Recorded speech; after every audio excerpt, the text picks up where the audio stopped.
you come to the right place.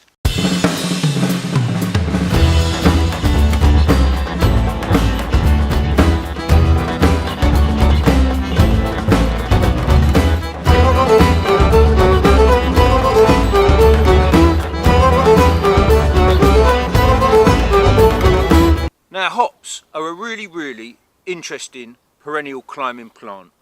They're native to America, Europe and Asia, and they're a very vigorous vine. Most people are familiar with a hop plant for the simple reason that they're one of the main ingredients in beer. And we all like a beer, don't we? Eh? I like a beer. Well, on occasion I have attempted to grow hops, and I've had mixed results really, to be honest with you. One thing I will say is if you're going to grow this, you're going to have to grow this in a sunken box in the ground. I mean, you don't have to, but they are vigorous. What usually you do with these is you propagate them from root cuttings.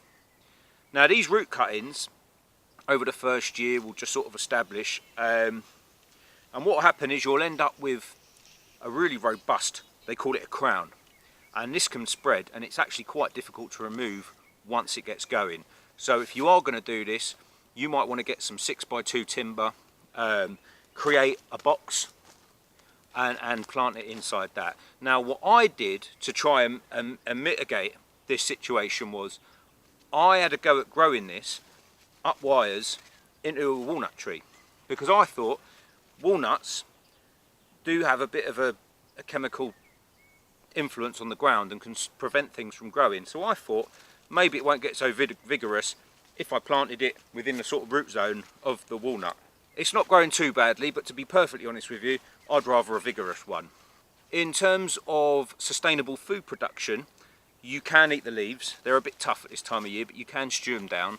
What you can do is you can treat the new shoots in April and May as asparagus, once the plant's established of course, and chop a few of them and you can steam them up, and that's quite a decent sweet sort of shoot crop, which is quite good. I mean, in a perfect world for these, you're going to grow these in a sandy loamy soil, but they're not too fussed, to be perfectly honest with you. You know, they're relatively happy. They do like the sun, and that's probably something I made a mistake with here, is the sun is not as strong down here because it's obviously got quite a bit of shade, but it does grow up into the tree. And you know, another thing you've got to remember is if you do propagate this, make sure you get a type of hop. If you're going to do beer making, a hop that you want.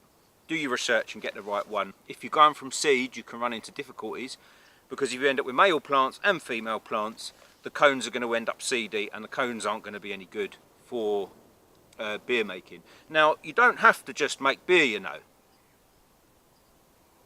What are you laughing at? You can use these just as a sleep remedy. Hops, if you make a tea with them, they're very good and very sleep inducing, very calming. So that's probably a good one for hops as well, if you're going to grow these in the garden. So really try and keep the pH about neutral. You're going to need a support system for this. They can grow over 20 feet tall, so you probably want to use wires. You want to get as much sun around the plant as possible, but quite a nice plant to grow. It's really nice.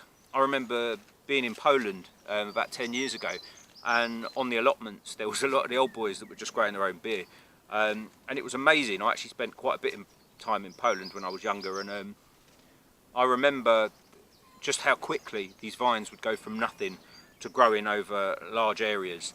So very vigorous, very attractive plant, and you know, you can use vertical space you would not other be using, if that makes sense, with wires and canes.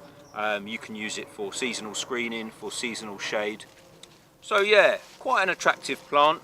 It's really rewarding when you get your own hops, and even more when you make your own beer. So there you have it, growing hops.